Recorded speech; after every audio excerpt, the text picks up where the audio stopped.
Muito bem, gente. Vamos conversar agora um pouquinho sobre abuso de autoridade? Essa lei aqui é recente, né, 2019, Lei 13.869, e já deu o que falar, né? Eu acho que todo mundo aqui já ouviu falar bastante sobre essa lei, né? Assunto aí que ficou super na moda, né? Porque o que aconteceu? Os promotores, os policiais, os juízes não ficaram assim muito satisfeitos com a lei, né? E por que não ficaram? Porque assim, qual que é a fofoca que acontecia, né? Não sabemos se é totalmente verdade ou se não, mas enfim. Que essa lei teria sido feita, né, por conta da Operação Lava Jato. Então, a preocupação que toda seria essa, né, que eles fizeram uma lei para perseguir os juízes, né, para dificultar operações como é a Operação Lava Jato, né, como foi a Operação Sevandija aqui em Ribeirão Preto, esse tipo de coisa. Tá? Então, uma lei que teria sido feita com esse objetivo, né, de perseguir juízes, de perseguir policiais e dificultar que essas investigações todas aconteçam. Tá? Não sei quais foram os objetivos da lei, né? Não sei se realmente isso que se alega é verdade, ou se falamos aqui de uma teoria da conspiração, né, que não tem nada a ver, realmente não dá para saber. Né?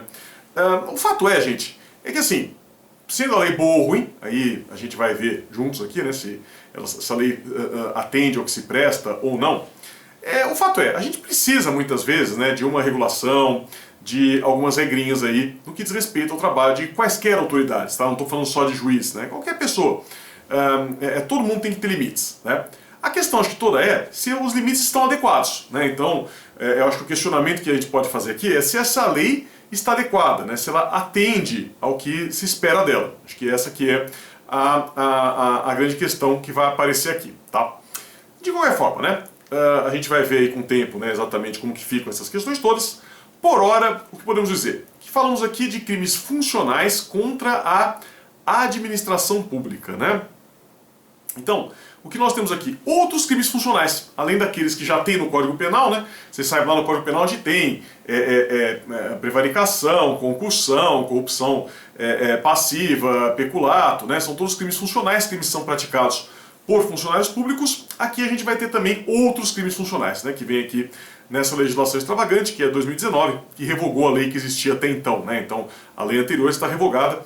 Cuidado aí, dependendo do livro, da apostila que você está usando para estudar, ela pode estar falando aí da lei antiga, né? Que é lá dos anos 60, essa já não está valendo mais, né? Hoje é essa lei 13.869 de 2019, conforme disse para vocês. E a ideia toda aqui, qual vai ser? A gente regular a administração pública e também direitos e garantias fundamentais, né? Então, evitar que existam abusos, que as pessoas acabem abusando, extrapolando, né? Desrespeitando todas aquelas garantias tão importantes que nós temos aqui na nossa Constituição Federal, né? É basicamente isso que a gente vai trazer aqui, tá?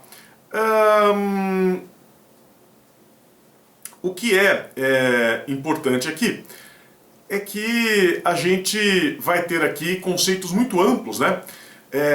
Englobando muitas pessoas, né? Então aqui, observem que essa lei fala sobre a atuação de policiais, né, representantes do Ministério Público, tanto federal quanto estadual, magistrados, inclusive de órgãos colegiados, né? Então pode ser até ministro do STF, não tem problema, está sujeito aqui a essa norma, né?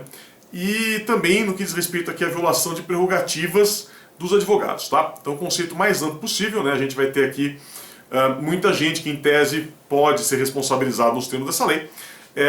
Inclusive isso que diz aqui o artigo 2º, né? Então o artigo 2º da lei vai dizer aqui que vai ser sujeito ativo, ou pode ser sujeito ativo dos crimes de abuso de autoridade qualquer agente público, servidor ou não, da administração direta, indireta, fundacional, de qualquer dos poderes da União, dos estados, do Distrito Federal, dos municípios de território, né? E aí traz aqui uma série de possibilidades, né? Nos incisos a gente vai ter aqui servidor público, membro do legislativo, membro do judiciário, membro do MP, membro dos tribunais, conselhos de contas, né? Então, gente, observe, né? Na realidade, o que eles fazem aqui? Eles até complementam, né? Aprofundam, trazem algumas novidades. Aquele conceito de funcionário público que vocês já conhecem, aquele conceito de funcionário público que aparece lá no finalzinho do Código Penal, quando fala dos crimes funcionais, né? Então aqui é bem amplo mesmo, é para pegar todo mundo, né? Inclusive quem eventualmente pode não ser funcionário público para as finalidades do direito administrativo, mas a ideia é pegar qualquer pessoa que exerça qualquer função pública, né? E que possa, portanto, ser responsabilizado aqui nesses termos. tá? Então, ele vai dizer, inclusive, repetir algumas coisas que tem lá no Código Penal, transitoriamente, sem remuneração, né? Então, a ideia é que seja muito amplo mesmo, que todo mundo consiga ser responsabilizado aqui, né, pela prática desses delitos, tá? Importante que falamos aqui, de um modo geral, de crimes dolosos, tá? Então, todos os crimes previstos aqui nessa lei são sempre dolosos, né? O agente sempre vai atuar com dolo, e tem que ter algumas finalidades específicas, né? Então, não basta simplesmente o dolo de cometer as condutas todas que existem aqui, que a gente vai dar uma passadinha de helicóptero, vou contar para vocês quais são as condutas aqui que costumam acontecer nessa lei. Não basta isso, né? Não basta a intenção de praticar essas condutas. Você precisa ter algumas possibilidades, né? Alternativamente. Então, prejudicar a outrem, né? Então é o que se diz perseguição, né? Perseguir uma pessoa, então vou fazer aí um ato abusivo, fazer uma coisa errada para prejudicar alguém, né? Para perseguir alguém. Pode ser para beneficiar a si mesmo, né? Então você faz aí alguma coisa tentando alguma vantagem pessoal sua. Nota que não está se falando aqui em vantagem financeira, né? É um benefício. Beneficiar um terceiro, também pode ser, que não é você, mas outra pessoa. E ainda vai dizer a lei, por mero capricho ou satisfação pessoal, né? Então, essa que é a ideia, precisa ter alguma dessas finalidades, né? Então não basta simplesmente ter o dolo de praticar alguma das condutas que aparece aqui. É preciso que essa conduta, né, dolosa tenha aqui por objetivo atingir alguma dessas finalidades que eu acabo de falar para vocês, tá? Então o que a gente vai ter aqui, gente? Muitos crimes, vários, né? Vou passar aqui para vocês de helicóptero, como eu disse, que envolvem questão de prisão. Tá? Então, muita preocupação do legislador aqui no que diz respeito à prisão abusiva, né? Essa prisão que desrespeita as formalidades. Então, o que acontece com o magistrado, com o Ministério Público, enfim, com o policial que desrespeita aquelas regrinhas que tem lá no Código de Processo Penal, né? Aquelas regrinhas que dizem quando que pode prender, quando que não pode, como que isso vai funcionar ou deixar de funcionar, né? Então, a gente entra nessa parte primeiro, né? Então vai ter aqui no artigo 9, né? Decretar medida de privação de liberdade em manifesta desconformidade com as hipóteses legais, né? Já dá uma pena que vai ser de detenção de 1 a 4 anos, pena bem alta, inclusive, para quem faz isso. Inclusive, gente, é até interessante, né, fazer esse comentário, porque a gente já tinha algumas exposições assim a esse respeito, desde 1990, lá no ECA, né? Então o ECA ele tem muitos crimes aí que são voltados para o magistrado, crimes que são voltados para o policial que faz alguma coisa abusiva, né? Agora a gente começa a ter uma regulamentação mais específica fora do ECA, né? Para situações análogas àquelas que existem no ECA, né? Aquelas previsões que nós temos no ECA para esse tipo de situação, tá? Parágrafo único. Forma equiparada. Ele vai ser o quê? Também, de novo, especificamente o magistrado, né? A autoridade judiciária, que dentro de um prazo razoável, aqui já começa um problema, né? O que é um prazo razoável? Problemas aí para nossa hermenêutica. Quando ele deixa de relaxar a prisão ilegal, prisão em flagrante, né? Relaxamento em flagrante. Quando ele deixa de substituir a prisão preventiva por medida cautelar diversa, quando isso é possível. Quando ele defere liminar de habeas corpus, quando ele deixa de deferir liminar de habeas corpus, né, quando isso é manifestamente, né, obviamente, evidentemente cabível, tá? Então todas as medidas aqui para punir o juiz que acaba cometendo atos abusivos, que deixa a pessoa presa indevidamente, em resumo é isso. Depois, o artigo 10 vai falar de condução coercitiva, que é outra questão também que deu o que falar na Lava Jato, né? Então também o juiz que faz a condução coercitiva de maneira equivocada pode estar sujeito de novo a uma pena que vai de 1 a 4 anos de detenção, tá? Pena bastante alta. Depois outra coisa, vocês vão lembrar, lá no Código de Processo Penal tem, né, a obrigatoriedade da comunicação do prisão em flagrante, da autoridade judiciária, né? Então o policial que prende em flagrante, ele tem a obrigação de comunicar à autoridade judiciária. Se não faz isso, também a gente vai ter aqui o crime do artigo 12, tá? Nesse artigo 12 também tem aqui formas equiparadas, né? Então, deixar de comunicar a prisão temporária, deixar de comunicar a prisão de qualquer pessoa, né? A sua família, aquela inspiração cinematográfica que tem no Código de Processo Penal, né? Que você tem direito a um telefonema, exatamente como aparece lá nos filmes de Hollywood, coisa fantástica. Não entregar a nota de culpa no prazo de 24 horas, prolongar a pena privativa de liberdade, enfim, né? Mais ou menos autoexplicativo. O que é importante que vocês notem é que eles acabaram criminalizando uma série de condutas que às vezes acabam acontecendo por desleixo, por descuido, né? E aí não necessariamente vão constituir crime, né? Porque para ser crime tem que ter o dolo.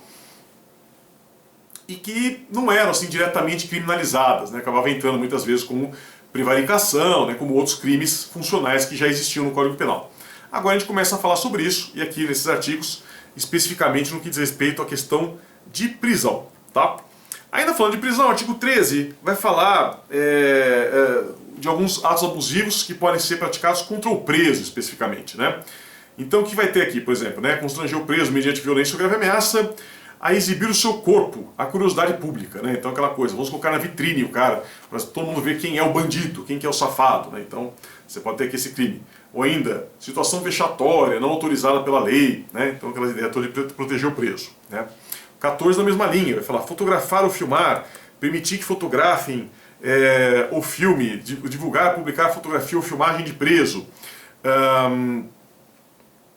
Então, mesma coisa, né, gente? E assim, até que é correto, porque o que eu sempre falo, né, um presídio não é um lugar onde você vai passear para ver pessoas que estão lá, né, presas, né? Não é como se fosse um zoológico, que você vai ver lá animais que estão atrás das grades, vai ver o leão, vai ver o tigre, né? Não é isso, é claro que não.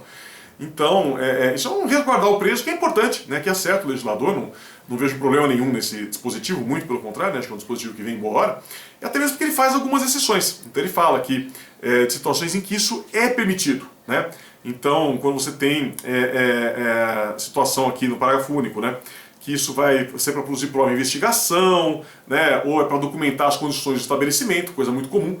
Acho que a maioria de vocês já deve ter visto algum documentário, algum filme, né, tratando de como são as condições dos estabelecimentos penais. Então isso é importante, tá? 16. Vai falar dessa falta de identificação. Então acho que vocês sabem, né? Todo policial deve se identificar.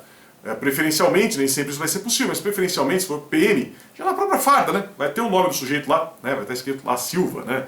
Não sei se vocês já repararam, normalmente está escrito o nome dele, né? O nome de guerra, tem um posto, né? Então lá, soldado, cabo, Silva, e também tem o tipo sanguíneo. Não sei se vocês já repararam nisso, mas também tem essa informação. Que aí não tem nada a ver com prisão, né? Mas é para caso ele sofreu algum acidente, para que fique muito fácil você saber qual que é o tipo de sangue dele para uma eventual transfusão. É um momento cultural inútil, né? Quer dizer, não tão inútil assim, um momento cultural útil, mas que não tem a ver aqui com a nossa aula, né? Então assim, normalmente, né, já está escrito na própria farda, você já vai ter essa identificação, e de qualquer forma, né, um dos direitos do preso, né, preso em flagrante inclusive, é saber quem que está prendendo, né, quem que é o condutor, quem que está levando aquela pessoa presa. Então, né, caso ele se recuse a fazer essa identificação, também agora comete crime, né, que tem pena aqui de detenção de 6 meses a 2 anos, tá? Pena alta. As penas aqui são todas meio altas, como vocês estão reparando, né? E tem aqui no parágrafo único forma equiparada também de quem deixa de se identificar na sala de interrogatório, né? Aquela coisa também meio cinematográfica, né, que liga a luz na cara do sujeito e pergunta uma série de coisas, tá? Depois tem aqui também crime, que é submeter o preso a interrogatório em período noturno, claro, excepcionando, né, se ele estiver preso em flagrante delito, que daí tem que ser na hora que aconteceu o crime, se for à noite, paciência, né, é o que dá para fazer. Tem aqui também o crime de impedir ou retardar, né, sem motivo nenhum, o envio do preso para a autoridade, né, também é importante, audiência de custódia, né, essas coisas todas que vocês já sabem. Importantíssimo, para nós somos advogados, o artigo 20, né, que é você querer impedir a entrevista com o advogado. Vocês sabem que o advogado vai ter uma série de prerrogativas, né, inclusive com o preso que está no RDD, no regime disciplinar diferenciado. Tem que ser assim, porque o advogado precisa ter acesso ao seu cliente para poder fazer a defesa, né, poder tomar as providências que são cabíveis, possíveis. E tem o sigilo e tudo mais, e agora tem também essa novidade boa.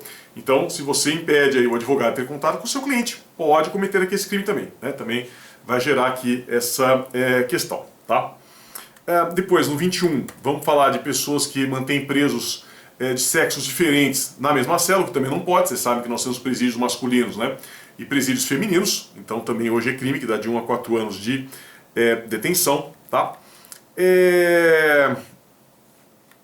Muito importante aqui, né, esse aqui eu quero gastar um tempinho um pouco maior conversando com vocês, é o artigo 22, tá? Porque o que vai trazer o artigo 22, gente? Veja, ele vai revogar em parte aquele artigo do Código Penal da violação do domicílio. Então, muito cuidado com isso. Bota uma marquinha aí no seu roteiro, que isso é importante.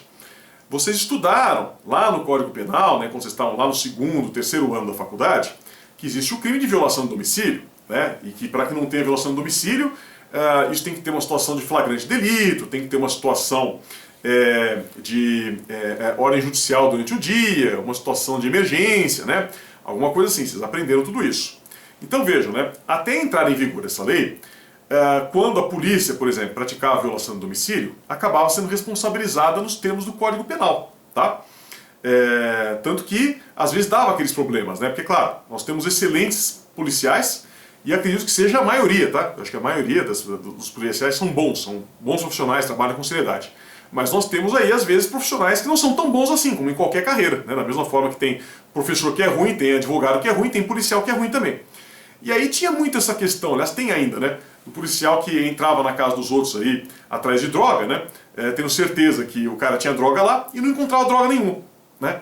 E aí gerava um problema, né? Porque se ele encontrasse a droga, não haveria crime porque seria flagrante.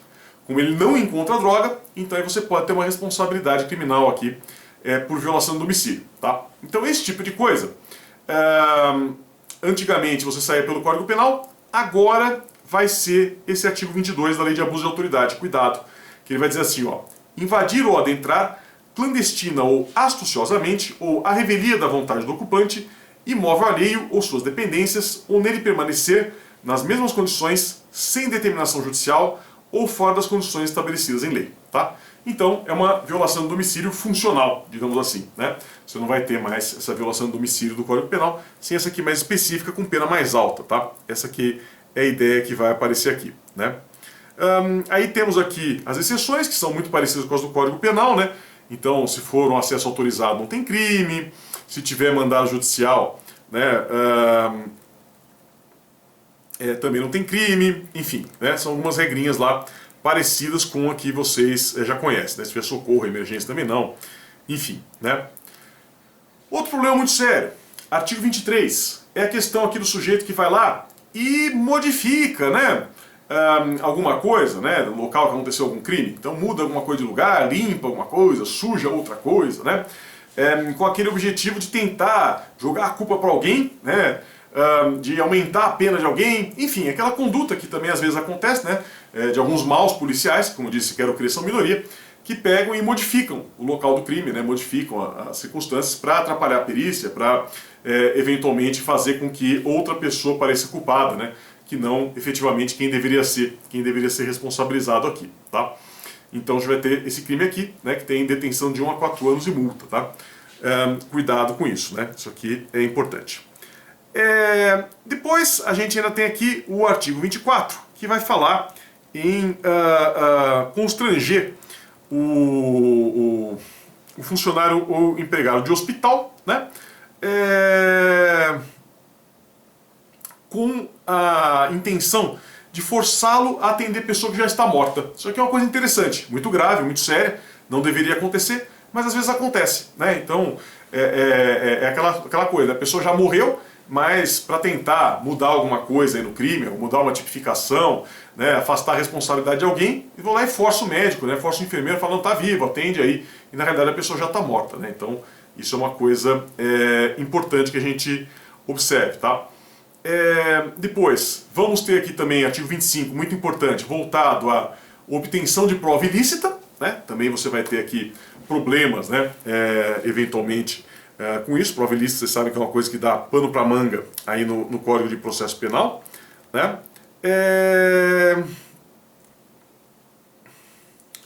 Temos aqui o artigo 27, né, que ele vai falar em requisição de instauração, né, ou mesmo a própria instauração de procedimento investigativo de infração penal em desfavor de alguém, a falta de qualquer indício da prática de crime, ou seja, sem justa causa, né, o que pode ser um perigo, tá, gente?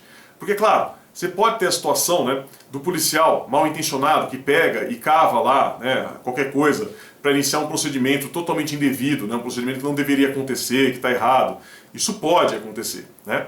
Mas cuidado, né, quando ele fala aqui, né, sem qualquer indício, né, o que ele está dizendo com isso, né? Então, para investigar, né, quais são os requisitos, né? Então, isso pode ser um pouco perigoso também, né? Pode assustar um pouco o policial, né? Então, é o que eu falei, a gente tem que sempre ter prudência, né? Quando a gente observa aqui esse tipo de legislação, né, essas regrinhas todas, a gente tem que ver se elas estão adequadas ou não, né? Se as coisas estão aqui ocorrendo da forma como deveriam, tá? Depois, a gente tem aqui, né? Também outra que claramente foi inspirada na Lava Jato, ao 28. Divulgar a gravação ou trecho de gravação sem relação com a prova que se pretende produzir, expondo a intimidade ou a vida privada, ou ferindo a honra ou a imagem do investigado ou acusado. Também reclusão de 1 a 4 anos. Tá? Depois, prestar informação falsa em procedimento, né? Também já vai dar uma pena de 6 meses a 2 anos. Prestar informação falsa, isso aqui não é falso testemunho, tá? Informação falsa pelo funcionário público mesmo que tem alguma informação a ser prestada, né? Dá início a persecução penal civil administrativa quando você sabe que a pessoa é inocente, tá? Então, complementando aqueles artigos que tem no finalzinho do Código Penal, né, de denunciação caluniosa, falsa comunicação de crime ou contravenção, a gente vai ter esse artigo 30. Estender injustificadamente a investigação, né, deixar a pessoa pendurada, ela sendo investigada há muito tempo, artigo 31, também pode configurar aqui o crime, tá? Negar o acesso aos autos, que é uma coisa que hoje já está ficando cada vez mais difícil, porque a gente vai ter o processo digital, né, e fica cada vez mais difícil você negar o acesso aos autos. Mas, processo físico, isso poderia acontecer, eventualmente acontecia, né? Então o advogado queria olhar os autos, né? Não podia, não estava lá, né? Estava concluso, então vai entrar aqui nesse artigo 32, né? Depois, exigir informações ou cumprimento de obrigação sem expresso amparo legal, isso é outra coisa que às vezes acontece, né? Não pode, funcionário público que faz muita exigência, né? Fica inventando regra onde não tem, né? Então isso também pode configurar esse crime aqui, né? Depois, 36, também relacionado com a Lava Jato, decretar a indisponibilidade de ativos financeiros em quantia que extrapola, né, o valor estimado para satisfação da obrigação, né? Então, esse bloqueio de bens, que é muito comum, né, e importante, né? Não, vejam, não estou criticando, não. É importante que haja bloqueio de bens, né, porque mais difícil do que você conseguir punir alguém criminalmente, muitas vezes você conseguir recuperar o dinheiro que foi desviado, né? Então isso aqui vai ser importante também, né, que a gente tenha essa situação aqui também, né? Enfim, e várias condutas dessa mesma natureza, né? Então demorar o exame de processo, né? Então ficar segurando o processo, fazer com que ele não ande para frente, porque pode gerar prescrição, né? Antecipar, né? Ele fala que até por meio de rede social, né? Alguma coisa que é sigilosa, né? Fornecer uma informação sigilosa. Então o que eu quero que vocês percebam, né, gente? Passei rapidinho aqui pelos crimes, né? Acho que não há interesse em fazer um grande aprofundamento, mas fechando. A gente tem aí algumas situações que antes, né, entravam lá em prevaricação, né, naqueles crimes funcionais do Código Penal, e outros que antes eram meros ilícitos administrativos, né, ou nem isso, às vezes não tinha punição nenhuma. Então assim, a ideia foi fechar o cerco mesmo, foi tentar controlar mais o trabalho aí de todos os órgãos de persecução penal, não só os magistrados, né, mas também a polícia, né, Ministério Público e tudo mais. Fizeram isso bem ou mal? Olha, eu acho que acertaram em alguns artigos, né, erraram em outros, mas ainda é prematuro para a gente dizer. Vamos ter que esperar isso aqui rodar um pouco mais, né, para ver como é que fica, ver como que vai ser essa questão toda no futuro. Então talvez daqui 1 ano, 2 anos, que a gente já vai ter jurisprudência, vai ter outras decisões, a gente consegue dizer melhor onde foi que eles acertaram e onde foi que eles erraram. Tá bom? É isso, gente. Muito obrigado pela atenção e até a próxima.